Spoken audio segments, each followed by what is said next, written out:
est la seule réponse. Le plaisir, il est intense, immense. Et le plaisir, nous vous retrouvons pour un nouveau numéro de Plateau Foot Europe. La France de Didier Deschamps à la relance. La balade anglaise avec Harry Kane, ailleurs, néerlandaise et allemand, offre du spectacle aux spectateurs. Une trêve internationale qui fait de la casse.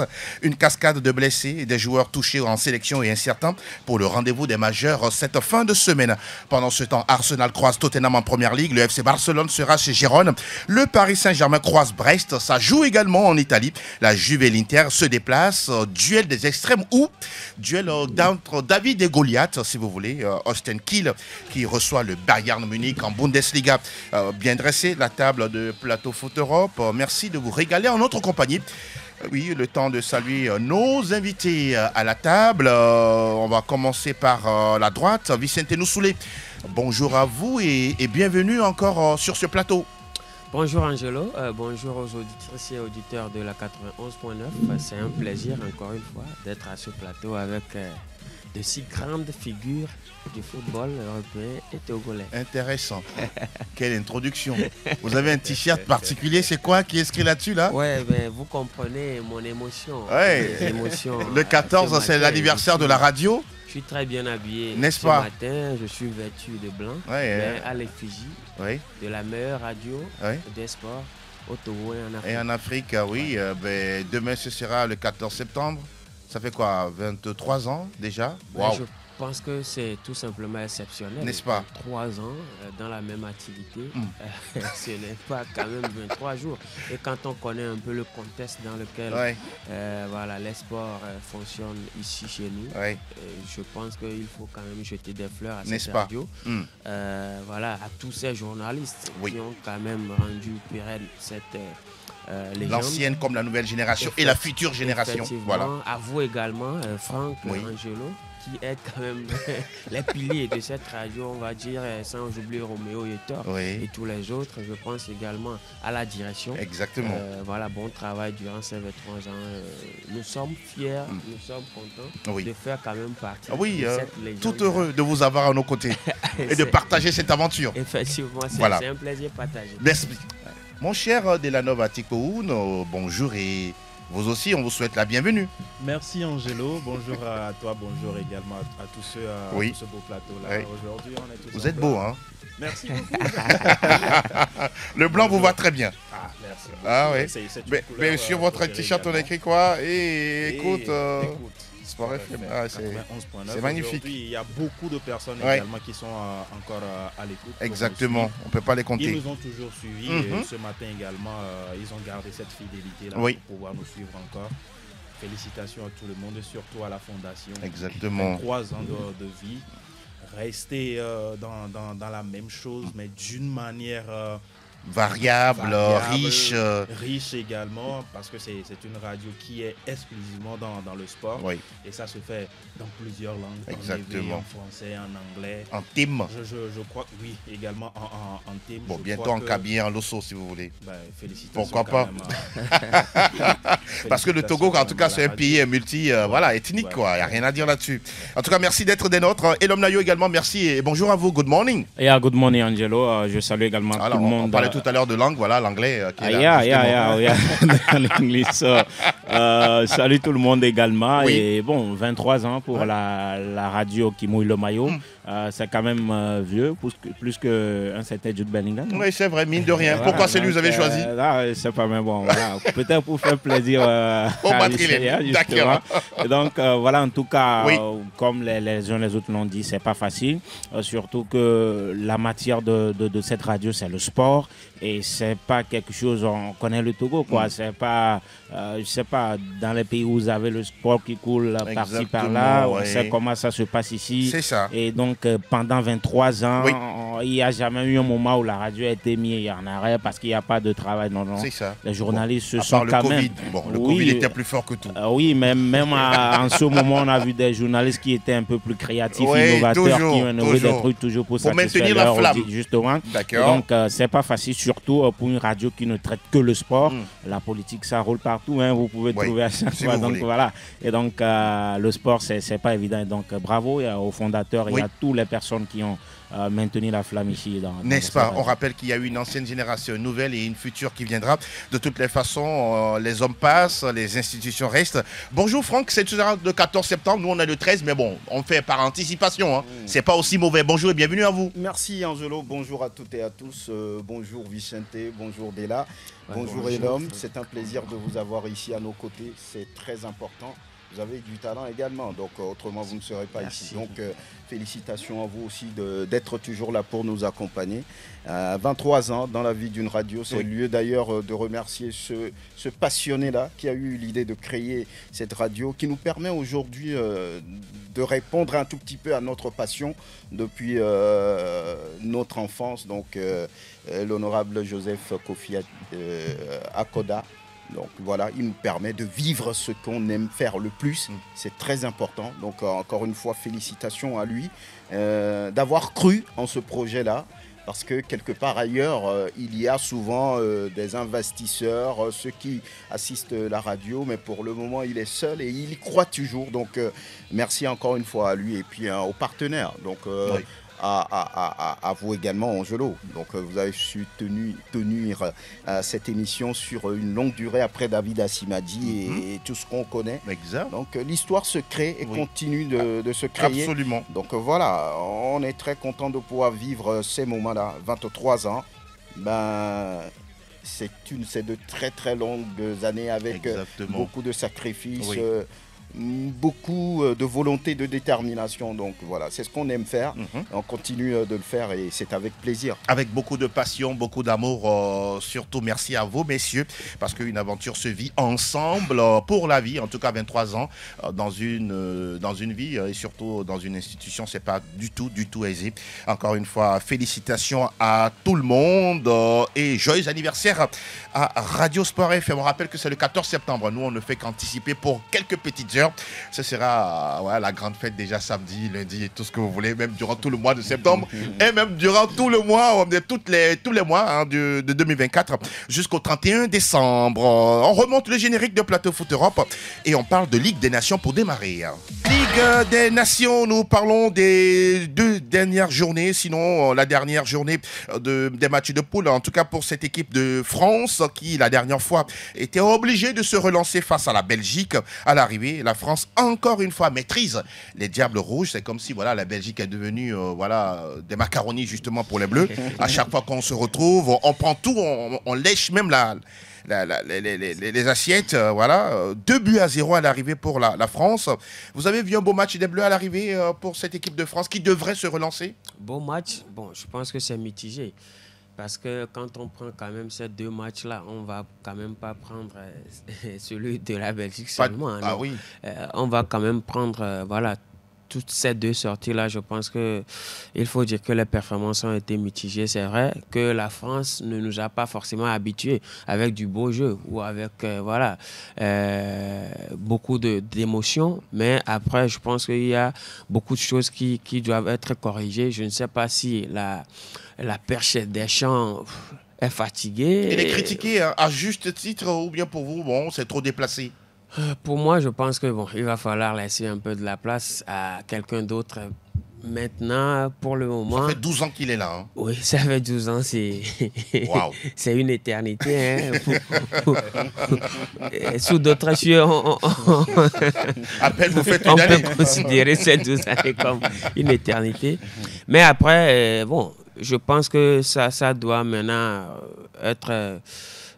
une autre chose à la tête de cette équipe-là. Il y a des joueurs qui ne répondent plus également forcément. Quand on prend l'exemple de Griezmann, tout récemment, c'est quand même Kylian Mbappé qui n'est plus ce Kylian Mbappé qu'on a connu avec la France en 2018-2022. Ce n'est que la partie visible de l'iceberg quand on parle de ces 2-là, mais également en termes de fond de jeu.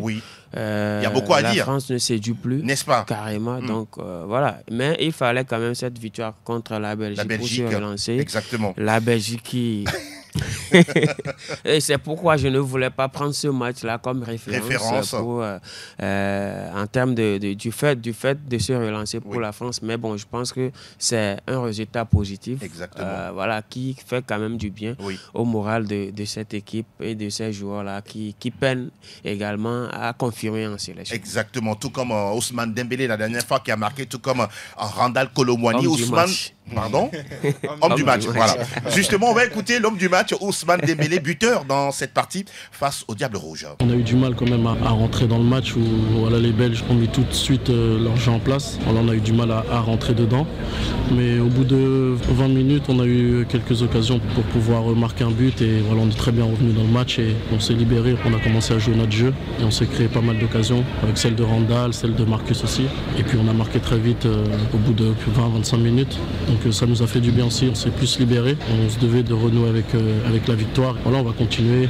Il reste encore des matchs de Ligue des Nations. On va rentrer dans notre club, bien se préparer aussi, parce qu'on a aussi des échéances particulières. Surtout nous, le Paris Saint-Germain. On est très contents de la victoire et on a bien fini le stage. Quand on écoute Ousmane Dembélé de cette manière, quand il dit on s'est libéré enfin, ça veut dire que cette équipe de France la rencontre toujours des difficultés, quoi qu'on dise.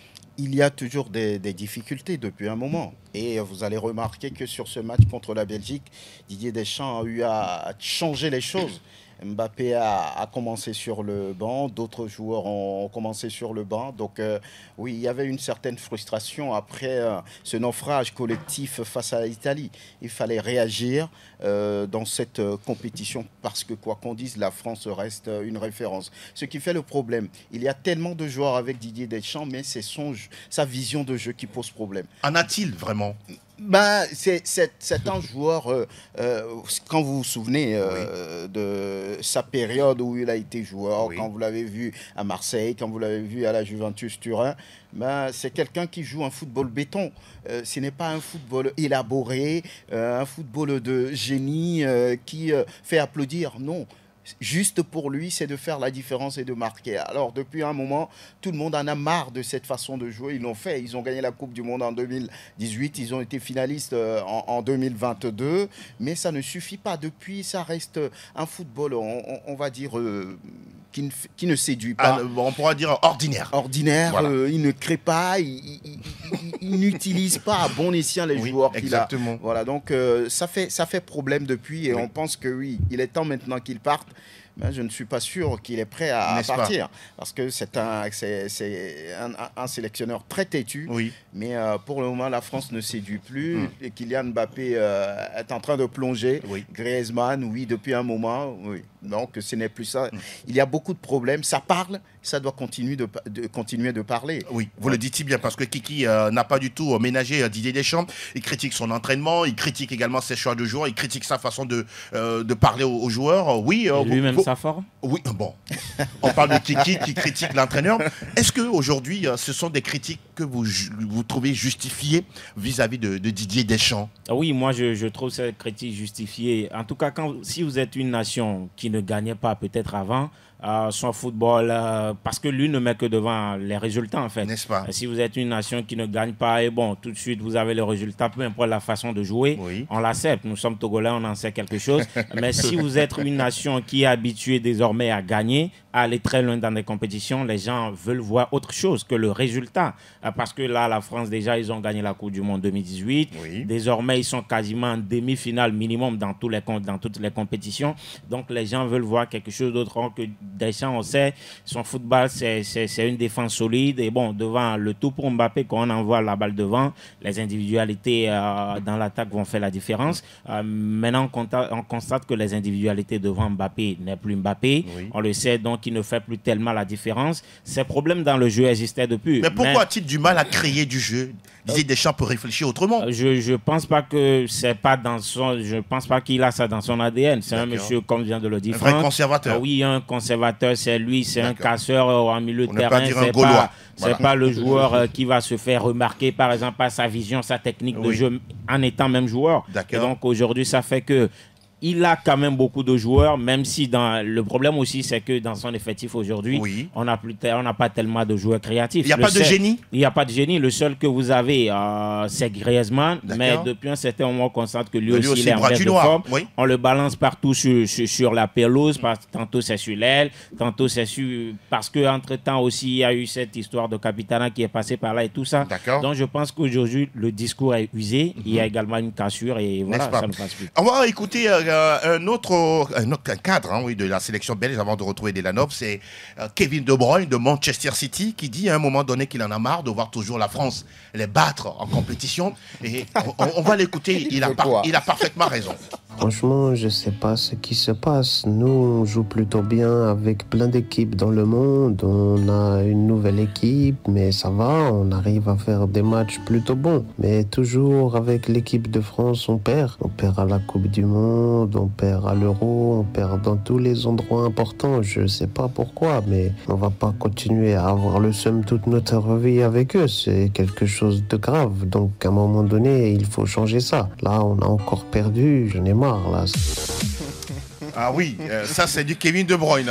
Calmement, mais il a tout lâché. La preuve, lorsque l'équipe revenait à la pause, il discutait avec l'un des agents de Tedesco. Il dit à un moment donné, mais si vous voulez même, je m'en vais. C'est-à-dire qu'il en a marre, quoi, Delanov, de voir toujours la Belgique. La Belgique avec une telle génération qui a du mal à battre l'équipe de France. Problème de qualité ou de mental? Non, mais au-delà de tout, il faut quand même reconnaître que l'équipe de France, l'effectif de l'équipe de France, c'est quand même au-dessus de cette équipe belge. On sait qu'entre-temps, la Belgique a eu quand même de très bons joueurs, que ce soit du goal jusqu'en attaque. La Belgique a eu de très bons éléments. Thibaut Courtois, entre-temps, les Chadli, les Vertonghen, Eden Hazard, Witsel, Toby, Alderweireld. Aujourd'hui, on n'a plus de ces joueurs-là. Vous prenez la défense que la Belgique a aligné la dernière fois avec un joueur comme Timothy Castagne. Mais franchement... C'est un inconnu, c'est ce que je voulais dire. Oui, pratiquement. Face à un joueur comme un Ousmane Dembélé ou encore un Bradley Barcola aujourd'hui, quand on parle de la confiance de ces joueurs-là, il n'y a pas photo. Maintenant, devant, vous avez des joueurs qui ont également perdu de leur verve. Un Romelu Lukaku, par exemple, qui, c'est vrai, c'est le meilleur buteur de la sélection belge, mais en sélection, ce n'est pas forcément ça. Il faut quand même reconnaître cela face à l'équipe de France qui avait envie de se redonner une image, qui avait envie de se redonner une santé. Ça devait être compliqué pour la Belgique. C'est ce qui est arrivé la dernière fois. C'est vrai que Kevin De Bruyne était un peu fatigué, lassé. Il est le seul à faire le jeu. Les autres ne le suivent pas. Quoi qu'on dise, on parle quand même de Kevin De Bruyne. Kevin De Bruyne ne serait pas là et puis un Yuri Tillmans va prendre ce match-là à son compte. Pour pouvoir le faire. À tirer Yuri Tillmans aujourd'hui. Donc pour vous, c'est une question de qualité, plus que de côté mental. Oui, pour moi, c'est beaucoup plus un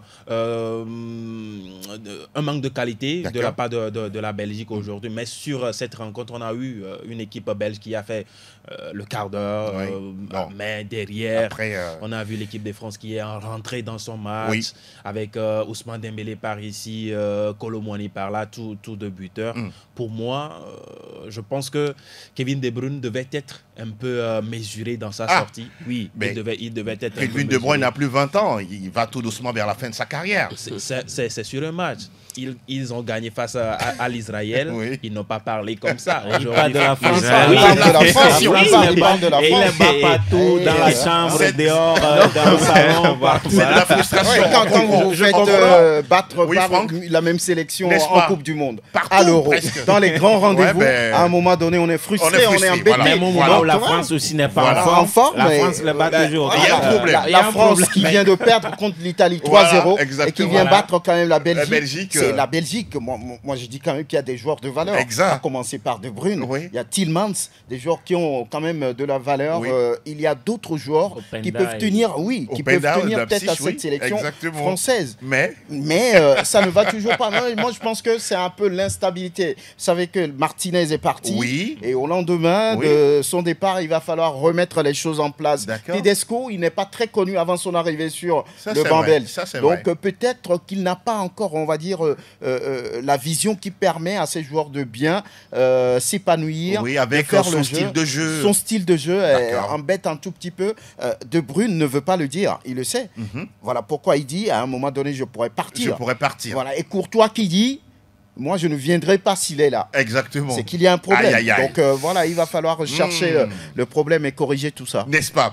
Pour l'instant, c'est la frustration pour la Belgique face à la France.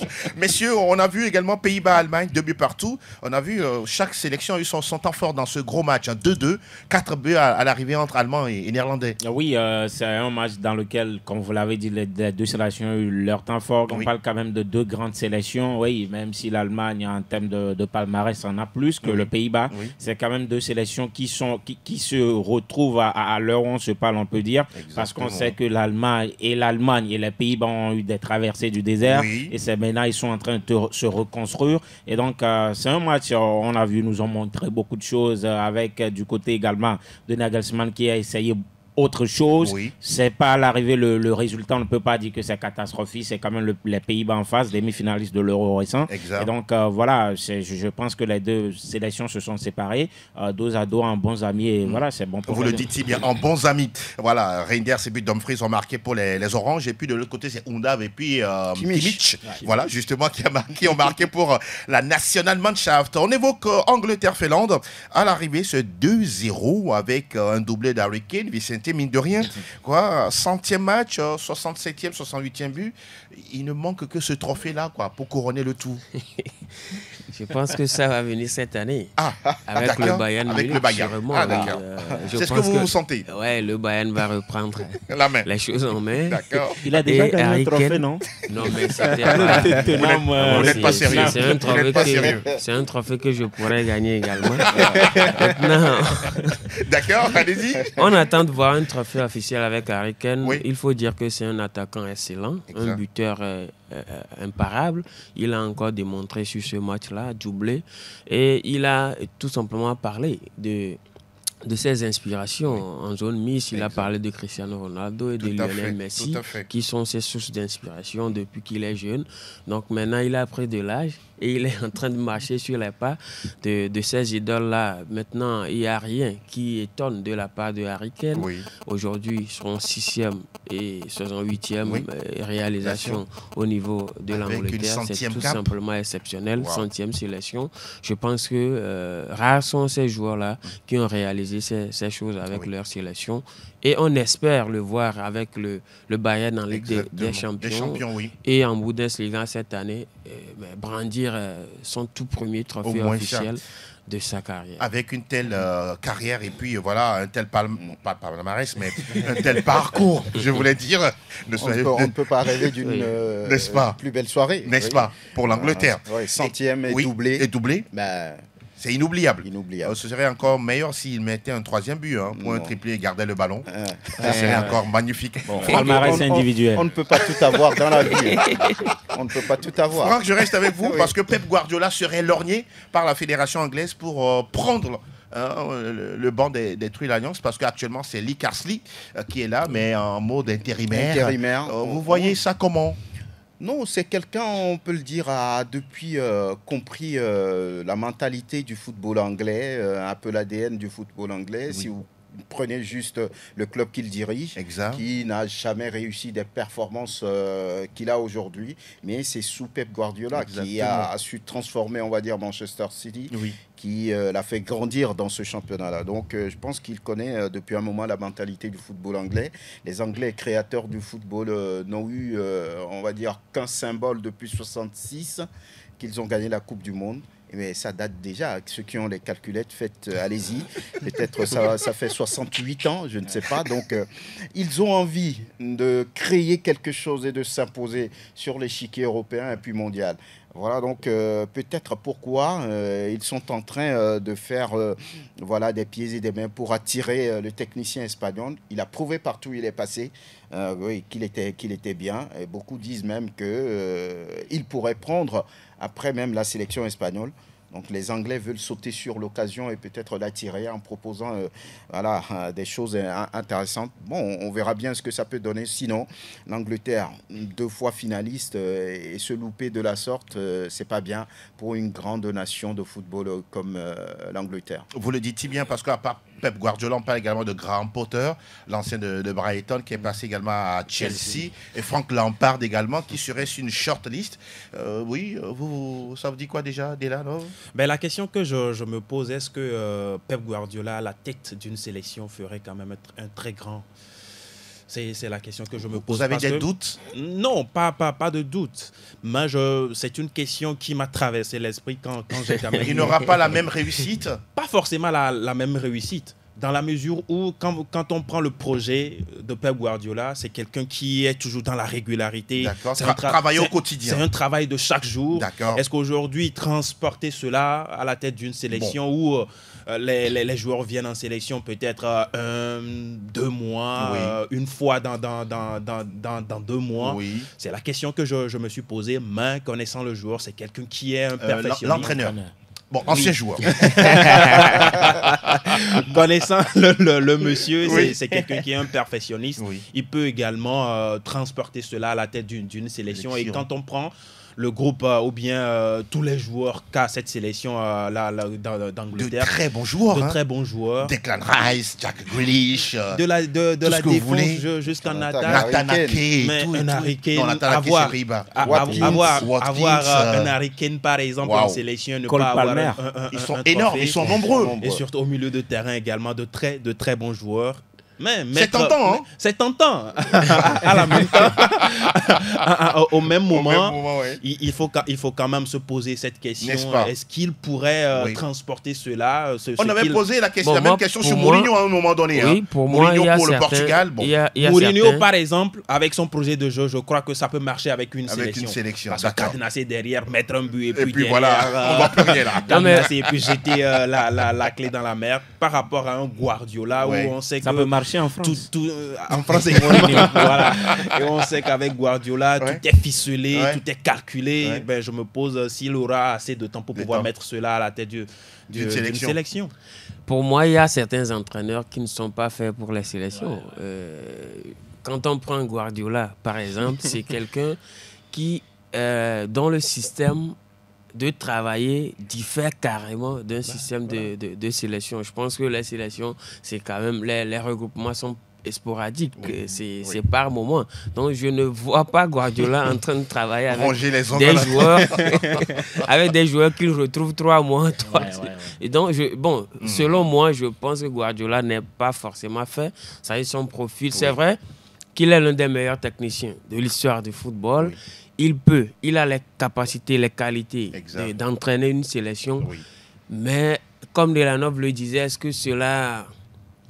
Est-ce que lui-même, il est passionné par une sélection d'abord? Vous ne percevez pas ça. Moi, je ne le vois pas en train d'être sélectionné. D'être à la tête peut-être la sélection espagnole, parce que c'est un profil de jeu qui cadre un peu à son profil de jeu. Mais l'Angleterre, je pense que... Mais en même temps, Guardiola, c'est quelqu'un qui... Il est capable de transformer tout ça. Oui, mais sauf qu'il c'est quelqu'un qui veut suivre ses joueurs. C'est quelqu'un qui veut suivre ses joueurs, qui veut imposer un mode en sélection, c'est pas possible avec eux. Lui-même, il fait ses joueurs, en fait. Voilà, il fabrique ses joueurs. Oui, par exemple, Mahrez, on dit que c'est grand, mais Guardiola l'a faussé au banc et tout ça. Pendant ce temps, lui-même, il a fabriqué ses joueurs. Donc, est-ce qu'en sélection, il aura tout ça? C'est pas évident. Est-ce que le monsieur même a envie de rester, dormir à la maison 3 mois, 2 mois? En attendant le retour des joueurs. Quand on connaît son obsession pour la chose, il ne faut pas dire que les sélectionneurs dorment. Moi, je pense qu'il aura le temps de le faire, de faire tout ce qu'il a envie de faire. N'est-ce pas? On va continuer de parler foot et surtout, revenir pour faire un petit débat avant de retrouver les majeurs. Ce sera derrière le jingle. Plateau Foot Europe sur Sport FM. La tribune où les spécialistes disent tout haut ce que le public pense tout bas.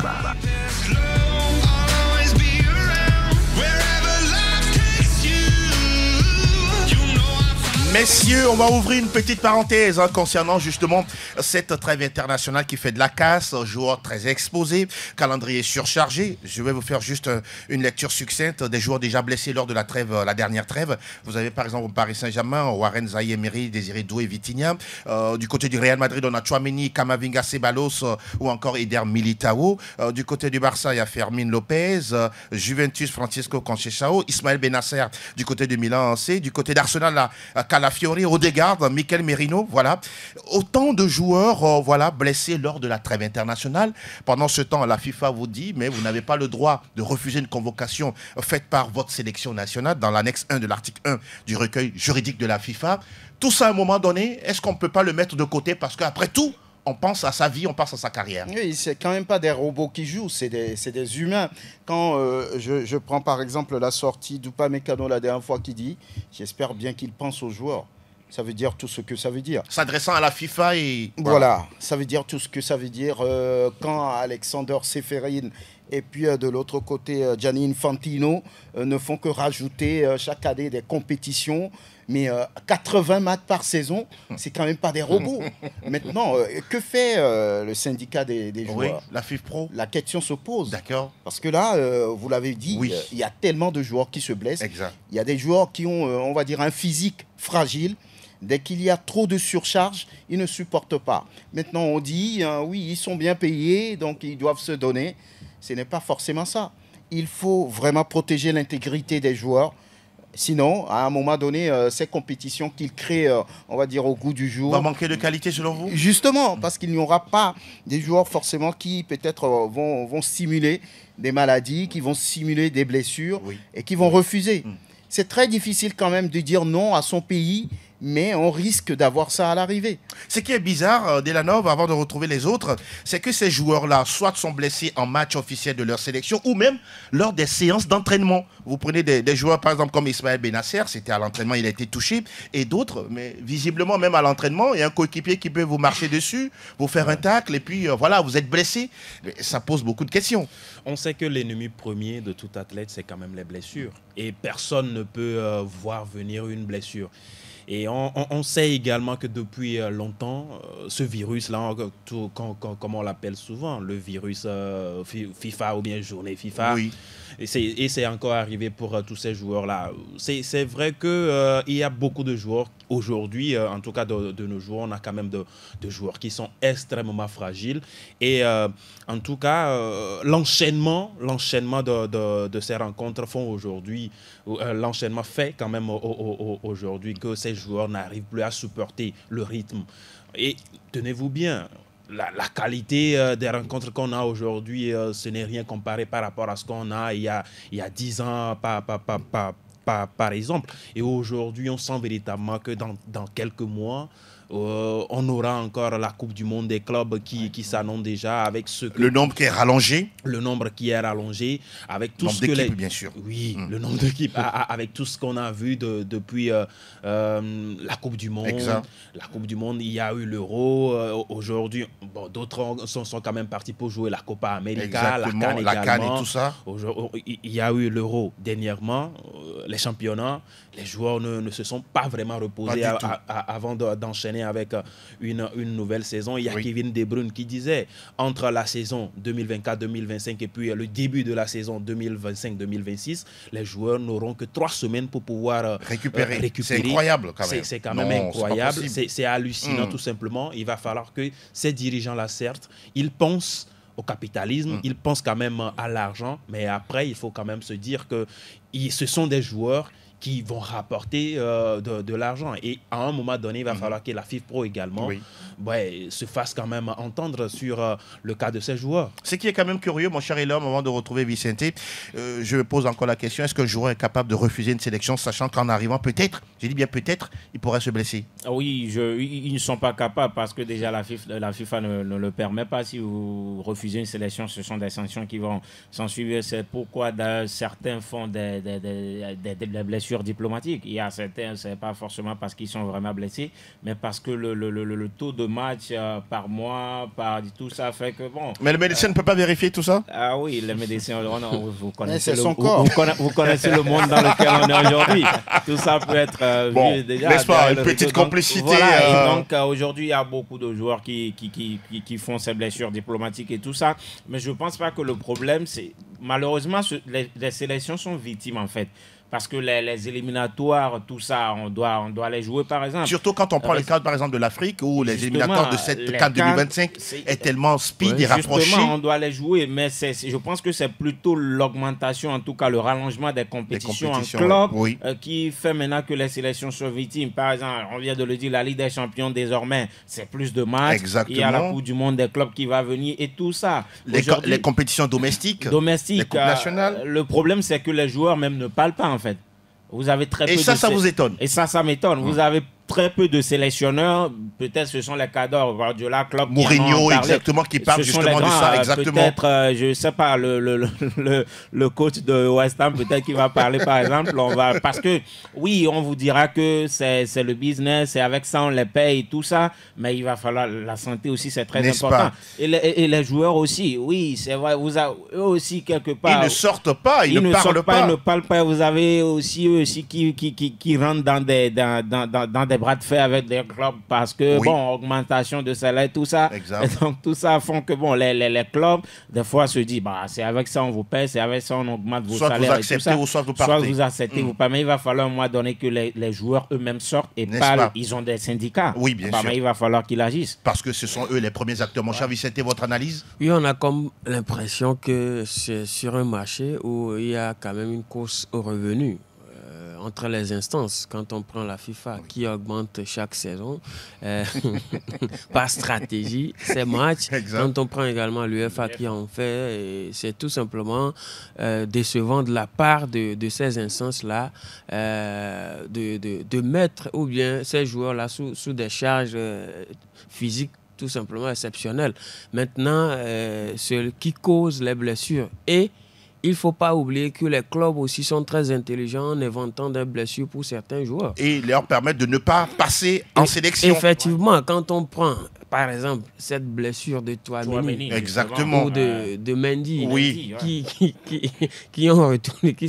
Ça vous fait rire, quoi. Il a joué le dernier match au Real sans montrer aucun exactement, signe. Qui est arrivé, qui s'est entraîné tout dernièrement avec le Real. On comprend que voilà, c'est stratégique, quoi. Les clubs pensent qu'il y a beaucoup plus de matchs importants dans la saison que ces journées FIFA. Et donc, voilà. Et quand on prend l'exemple également en Afrique, et Ibrahim Sangaré de la Côte d'Ivoire est venu faire constater sa blessure en sélection avant de repartir. Puisque, entre-temps, il y a eu rumeur de blessure inventée avec Zaha. Oui, exactement. Donc, il y a beaucoup de choses qui se passent également à ce niveau-là. C'est parce que les joueurs sont à un moment donné fatigués également. Très fatigués. Très fatigués. Et surtout ceux qui jouent en Angleterre. Parce qu'ils ont un couple de plus d'ailleurs. Oui, parce que le rythme aussi est très élevé. Un couple de plus. Donc, à un moment donné, c'est fatigant pour les joueurs. Mais pourquoi ils ne parlent pas quand vous êtes fatigué et que votre gestionnaire de banque vous fait signe qu'il y a eu un virement, mais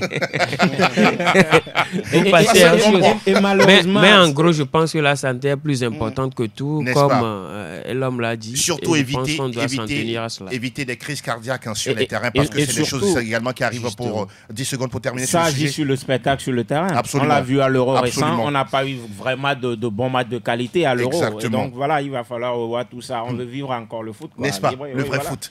Le foot spectacle, comme on dit. Voilà. Merci beaucoup, messieurs, pour vos analyses bien épicées. Nous, désormais, on va faire le tour des majeurs avec le calendrier. Tout de suite, on va y aller. Première Ligue Express News.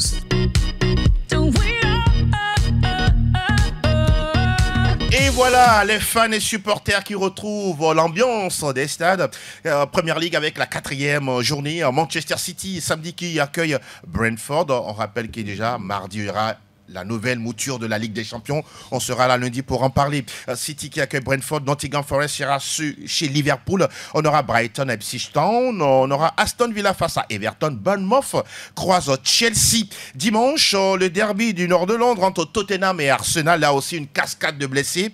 Dominique Solanke ne sera pas là, tout comme Richarlison. Du côté de Arsenal, pas de Declan Rice, lui suspendu, en même temps blessé. Et pas de Odegaard, Calafiori. Voilà, c'est ce dont on parlait tout à l'heure. Et puis de l'autre côté, on aura Wolverhampton, Newcastle United. Franck, pour 15 secondes, Tottenham-Arsenal, qui voyez-vous gagner ce match-là? Oui, c'est quand on voit un peu le début de saison de Tottenham, je pense que Arsenal a un peu l'ascendance sur ce match. Maintenant, quand on rentre un peu dans l'histoire, les Spurs souvent tiennent tête aux Gunners. C'est très difficile pour eux de pouvoir faire la différence. Oui. On prend par exemple Heung-min Son, par exemple, qui a marqué 8 buts. Face à Arsenal, ça veut dire tout ce que ça veut dire. Donc on s'attend quand même à un match peut-être de réveil pour les Spurs. Oui. Mais attention, Arteta qui vient de prolonger justement 2027 à la tête va vouloir des Gunners. Gagner. Les Gunners, rapidement, pour sa prolongation en 20 secondes, mon cher Delanov. Moi, je pense que c'est une bonne chose pour Michael Arteta depuis qu'il est arrivé en 2019. C'est un entraîneur qui a su imposer son style aujourd'hui. Il a quand même des résultats. Être dauphin de Manchester City, on parle quand même de Manchester City. Si City n'était pas en Angleterre, Arsenal serait champion. Arsenal serait champion 2 fois de suite. Rivaliser avec une équipe comme ça, je pense que c'est bien. Et puis pour Michael Arteta, avoir des projets de jeu, avoir des plans de jeu et arriver à l'imposer. Il est le contrat de Didier Deschamps. Je pense que c'est une bonne chose et d'autant plus que Arsenal revient en Ligue des Champions. Oui, la première depuis 2017 à une certaine époque. 2017, c'est quand même à féliciter. N'est-ce pas? Félicitations quand même à toute l'équipe d'Arsenal. Et Tottenham a toujours marqué un but contre son camp sur les 3 derniers matchs face à Arsenal. Donc c'est ce qui veut dire que c'est un avantage pour Arsenal. C'est un même de service acquis. Voilà. Intéressant de le savoir. Mais il y a également ça fait 1-0 pour Arsenal. Un duo intéressant pour commencer. Un duo africain intéressant du côté de Tottenham, c'est Bissouma Pape Matassar. Ils sont également attendus, ces 2 internationaux. On rappelle également qu'Arsenal va jouer pour la toute première fois en maillot noir à l'extérieur. C'est une première depuis 38 ans parce qu'on parle qu'il y a trop de blanc dans le maillot d'Arsenal. Le blanc utilise beaucoup plus Tottenham, d'Ange Postecoglou. C'est terminé pour la Première Ligue. Vous avez pris le rendez-vous. On va parler désormais d'un autre majeur. Willkommen zum Total Bundesliga. Total Bundesliga. Là, on parle d'un face-à-face David et Goliath, Holstein Kiel face au Bayern Munich. Complètement déséquilibré, mais on se souvient de ce match de coupe où oui, tout à fait a surpris le Bayern de Munich. Donc, voilà, il reste, on va dire, sur cette réussite pour eux. Mais ça va se reproduire encore. Ah bon? Holstein Kiel va il continue d'y croire. Et il continue d'y croire. Alors qu'ils ont 0 point. Ils n'ont pas gagné depuis le début du championnat. Donc, vous l'avez si bien dit, c'est David et Goliath. Il n'y a rien à dire. Est-ce que David va renverser le Goliath? Mais on attend de voir. Sur le papier, le Bayern de Munich, n'est-ce pas? sur le papier, le Bayern est complètement favori. Le Bayern se déplace, non? Oui, c'est un déplacement, on va dire, qu'on peut gérer du côté des Bavarois. En tout cas, ils sont en forme. Un club en confiance. 2 matchs, 2 victoires. Thomas Muller, Moussianet, tous les autres, ils seront en mission. Ils seront en mission pour enchaîner une 3e victoire et avoir 9 points sur 9 possibles. En tout cas, le Bayern qui commence bien sa saison. On y continue avec les autres matchs. Voilà, et ça commence ce soir avec Borussia Dortmund qui accueille le leader surprise, Heidenheim, qui a gagné pour le moment. On sait que dans quelques à la fin jours, ça va... Voilà. Donc un match intéressant à venir parce que Heidenheim a appris, c'est un club qui s'accroche, qui joue bien. Exact. On verra bien. Offenheim reçoit le champion en titre, le Bayer Leverkusen. Et on va continuer avec Wolfsburg et Eintracht Francfort. Mönchengladbach reçoit le 3e de la saison dernière. Le 2e, j'allais dire, Stuttgart. Leipzig, qui également fait un bon début de saison avec 2 victoires, reçoit Union Berlin. Fribourg joue contre Bochum. Voilà un peu. Et puis dimanche, on aura Augsbourg, un match facile a priori, qui reçoit Saint-Pauli. Et puis Mayence reçoit ce dimanche-là Werder Brême. On attend vraiment, Franck, les débuts de Serhou Guirassy avec le Borussia Dortmund, sachant qu'il était blessé, vivement qu'il revienne en compétition. Donc, Schönrer Nounyama, on se retrouve lundi pour faire le décryptage de cette Bundesliga. Nous continuons notre balade. Désormais, nous déposons nos baluchons du côté d'eux. Aquí está la Liga Española. Está el tiempo de la Liga. Nous parlons de la journée 5 avec vendredi déjà Betis Séville face à Leganés. Les autres matchs, Mallorca, Villarreal, Espagnol, Barcelone contre Alaves. Le FC Séville accueille Retafe du capitaine Djenda Konam. On aura également un intéressant Real Sociedad, Real Madrid. La question qui, pour l'instant, fait polémique dans la presse espagnole, Vicente, c'est que les jeunes qui sont ambitieux du côté du Real commencent à bouder parce qu'ils n'ont pas assez de temps de jeu, notamment Brahim Diaz, Arda Güler, Hendrik, Rodrigo Goes. Attention, le vestiaire risque d'exploser du côté du Real Madrid. Non, ça ne va pas exploser. Carlo Ancelotti peut gérer tout ça? Je pense que Carlo Ancelotti a quand même l'expérience nécessaire pour gérer les petites émotions entre guillemets. Ah, vous qualifiez ça de petites? De ces joueurs. C'est pas légitime? Pour moi, non. Ah, d'accord. Pour le moment, mais avant, il y a 5 ans en arrière, pour jouer titulaire au Real Madrid, il faut s'appeler Cristiano Ronaldo, il faut s'appeler les Toni Kroos, Luka Modric. Donc ce n'est pas donné aujourd'hui. Moi, je pense que le Real donne beaucoup plus de chance à ces jeunes-là. Arda Güler qui débute certains matchs. Quand on prend Brahim Diaz aujourd'hui, il a quand même la palette de s'exprimer sur de grands matchs. Donc je pense que c'est tout à fait normal. C'est vrai que en tant que joueur, ils veulent jouer. Que ce soit des grands matchs, ils veulent jouer régulièrement. Ils se sentent capables. C'est normal. Ils sont des professionnels, ils se sentent capables. Oui. Mais à un moment donné, il faut savoir qu'il y a de la concurrence, qu'il y a une certaine hiérarchie dans une institution comme le Real à tout simplement respecter. Leur temps viendra. Qui croirait que Karim Benzema allait être ballon d'or, qui croirait également que Vinicius Junior de 2018 allait carrément être différent de Vinicius Junior. Vous ne voulez pas dire qu'il serait ballon d'or? On a compris. De 2023, probable prochain ballon d'or. Probable, oui, justement. Donc je pense qu'il va falloir tout simplement cultiver de la patience au niveau de ces joueurs-là. Ça fait partie du haut niveau aussi. Nous sommes dans une vie où il faut être patient. Absolument. Et attendre son heure de gloire. Et je pense que c'est ce qu'ils doivent faire s'ils peuvent nous écouter à l'heure actuelle. Oui, mais je pense que 5 secondes. Oui, rapidement. Quand vous venez dans un club comme le Real, vous devez savoir être patient. Ouais. C'est quand même des joueurs talentueux. Ils ont le droit de vouloir jouer à chaque match. Mais il y a une hiérarchie. C'est le mot que j'ai aimé dans le développement de Vicente. Il faut être patient. Vous ne pouvez quand même pas prendre les déçus comme, sur des légendes comme les Modric, comme les Vinicius. Il y a tellement de joueurs là-bas. Donc il faut Vinicius est une légende? Oui, mais il est au niveau du club déjà. Par rapport à Modric? Non, je crois que la hiérarchie fait aujourd'hui. Parce que là si Vini devient légende, alors Brahim Diaz également peut être à son niveau. C'est une façon de parler. Ça veut dire que c'est un grand joueur. C'est un joueur qui a de l'impact aujourd'hui dans le jeu du Real Madrid. Ça, c'est vrai. Donc, c'est plus que décisif. Voilà, c'est quelqu'un qu'on doit considérer. Donc, les Hendrik, les Brahim, ils viennent d'arriver. Ils doivent patienter. Patience. Tout est question de cheminement. Pardon? De quoi? De cheminement. Oui, il faut respecter quand même. Il faut respecter le processus. Ils sont sur le banc, ça ne veut pas dire qu'ils sont mauvais. Ouais. Voilà. Mais il y a ils ont quand même le droit de revendiquer une place de titulaire, non? Ils ont le droit de demander à jouer à chaque match. C'est leur droit le plus absolu. Oui. Maintenant, il appartient à l'entraîneur de choisir qui doit jouer. Va-t-il pouvoir gérer ça? Il a tellement d'expérience. Moi, je pense qu'il va le faire. Oui, mais je pense que les jeunes aujourd'hui, moi, je peux leur donner raison. Parce que ce sont des jeunes. Oui, les Arda Güler, tout ça, c'est quand même les petits frères. Donc voilà.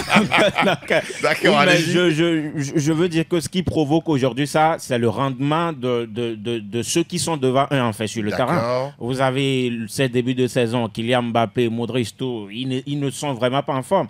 Et à chaque fois qu'on voit ces jeunes rentrer, c'est eux qui font plutôt la différence. Voilà. Et donc, ça, quand ça se passe, un match matchs, 2 matchs, 3 matchs.